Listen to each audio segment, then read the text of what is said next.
Hello, my name is Michael. I'm the owner of Change Cars and the host of the TV show All Things Motoring. I have one mission, and that is to make a difference to the motoring public. Making a difference how? Making sure that you have safe options, making sure that you have knowledge. In that regard, it is my absolute pleasure and privilege to work with Alan Rosenmeyer of Motor Matters. The man with a hat, I'm the man with no hat, he's the man with the knowledge. Thank you for watching. Hello. Hey, we're back for a change. We are. Been a while. Is the microphone on? Been a while. My microphone's on, is yours. Yes, of course. Oh, Yeah. Oh, good morning. Good morning. Good morning. Yeah, it's been a while. I'm going to take my glasses off because Been I a can couple of see you weeks. better. Ah, no, you have to see Oh me my properly. God! Let me put them back on.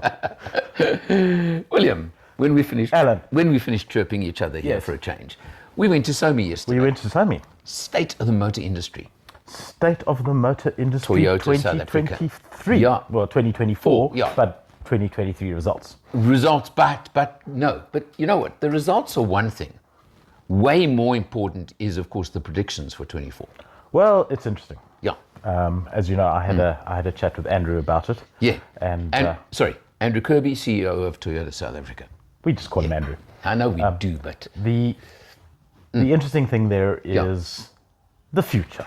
You know, so of course we'll talk about that later, and Okay. I'll post a video on the interview I had with him. But SOMI, for me, there are a couple of takeaways there. right. Toyota is incredibly important to the motor manufacturing industry in this country.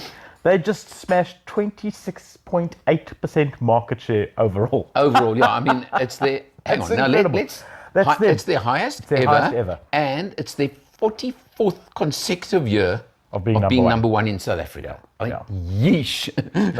No, I wonder what they'll do when they hit the 50 mark. it's a Do you track think they'll do something 50 years When- of being number one. of being number one? I think they should have a bloody big party. I reckon so. I think they should take us all to Japan, to And the there's- to the home base or something. There's no airs and graces with Toyota. They're No, humble, they're down to earth. They just get it done And approachable. and approachable. Yeah. But now let's just talk 2023 quickly, okay?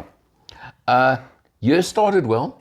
Took a bit of a nosedive the last few months of the year. I'm talking sales, the market, okay? And we all know why. Yeah. No, look, every reason why. Let's not go there. But look, I've been going. It was the 7th SOMI. Correct.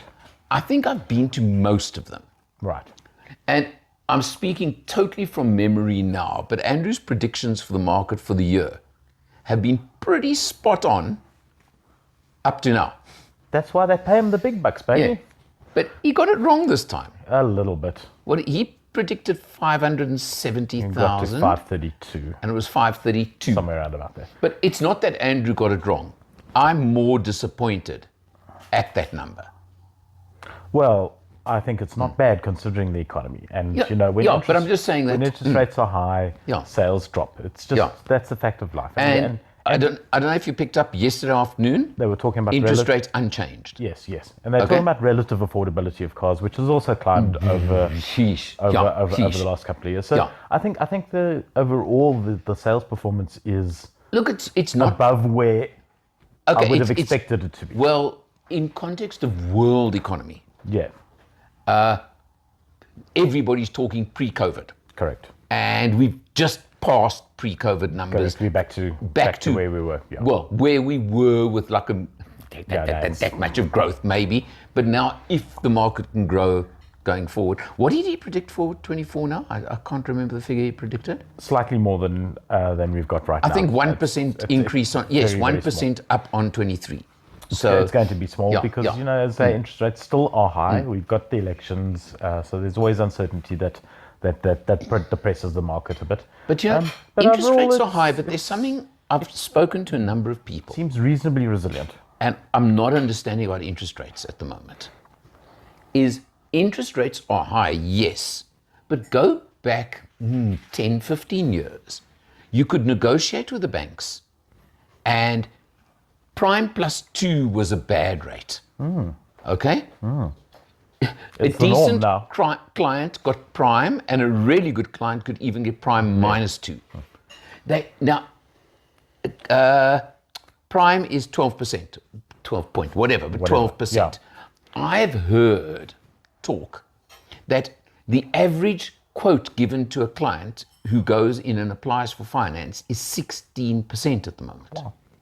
Which is why they're getting the applications, but the rate of what they call the take-up rate has dropped dramatically. Well, I think it was one of the things. I mean, I don't like banks. I think they're a bunch of crooks. Yeah. So the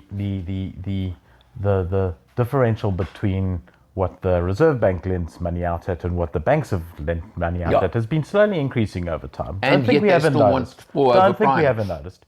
And the negotiations around a bond today, I mean, when we negotiated our bond, it was always prime minus a fair chunk of percentage points, I think 2.5.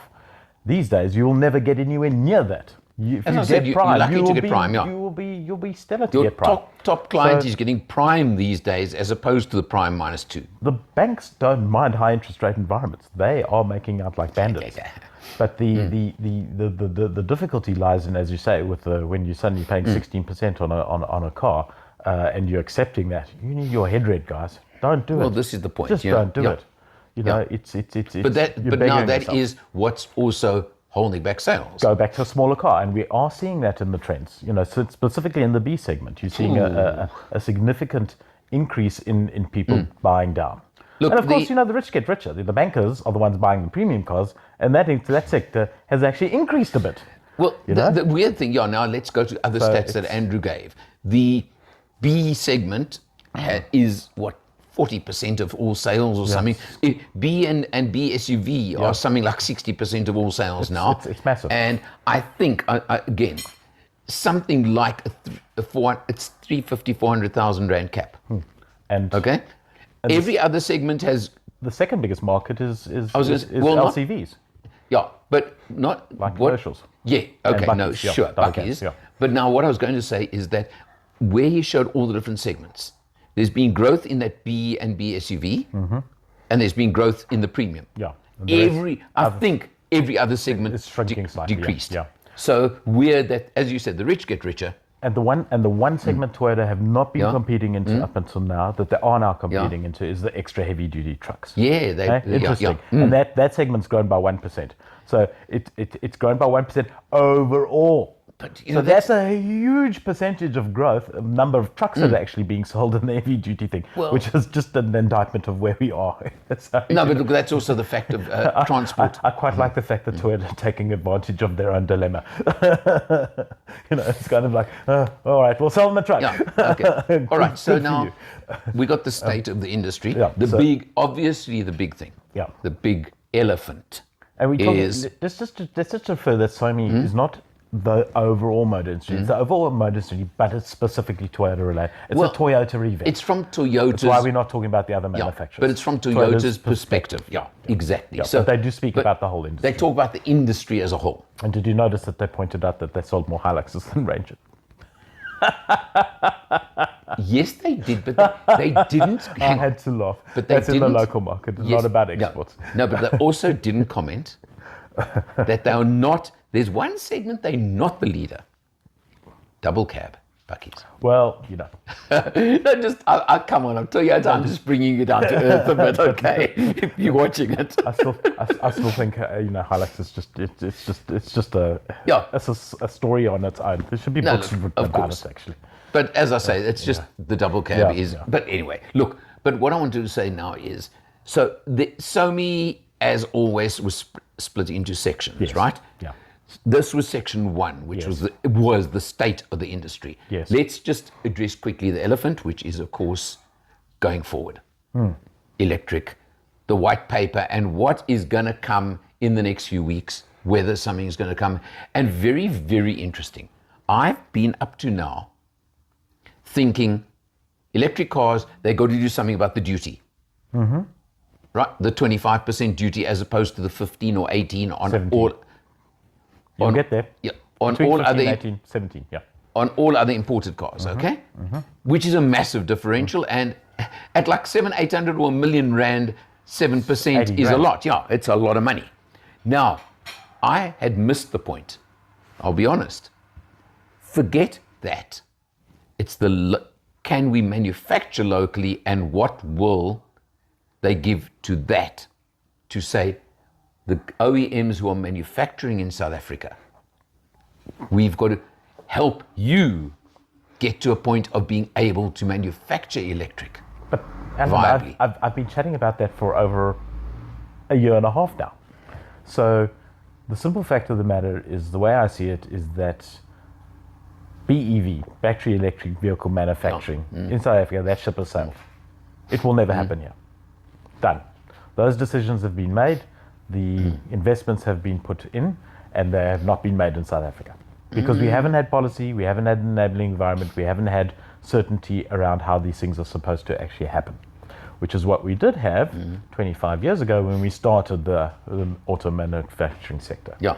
Back then, the guys were switched on. They said, this is the policy, these are the tax breaks, these are all the numbers that you can actually bank your business on. It's a little bit more complicated than that, because this is, as Andrew pointed out in his interview to me yesterday, was the fact that back then you could actually do a market survey, because you only built ICE.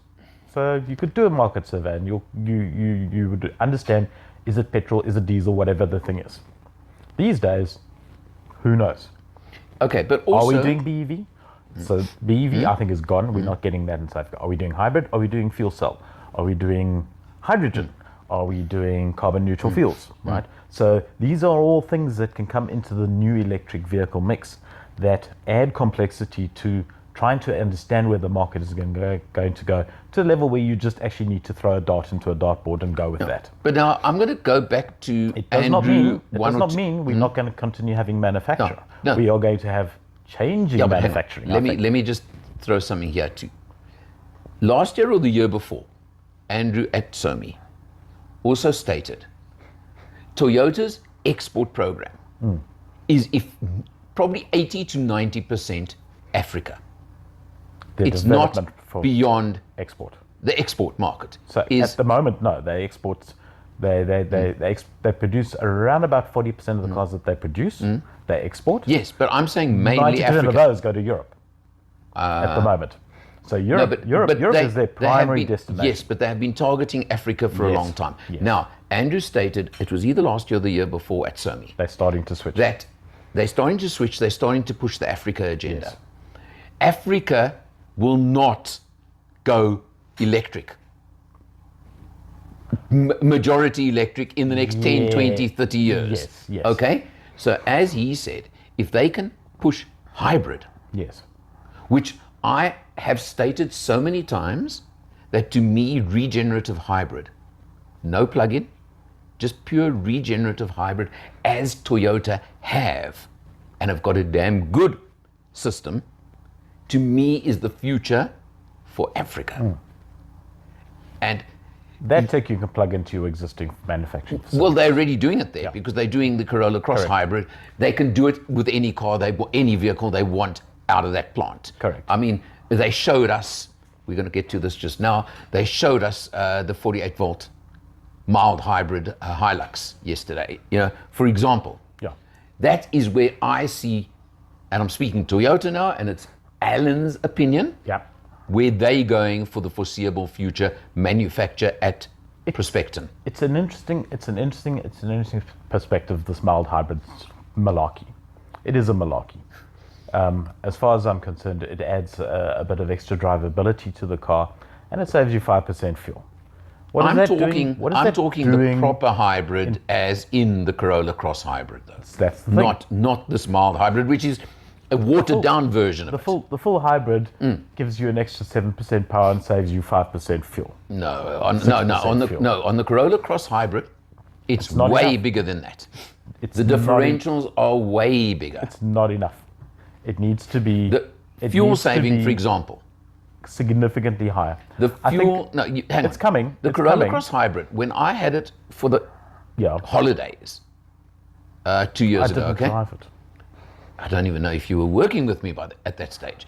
Just after they launched it, I got one for the holidays, Yeah. okay? The hybrid. The hybrid. Yes. Now remember that hybrids are way more efficient urban driving than they are open road, I'll challenge you on that bit later. okay? But let's go with that. I drove that car for a month. I did about 2,500 Ks, 90% urban. We did do one trip in it. I gave it back showing 5.3 liters per 100. Right.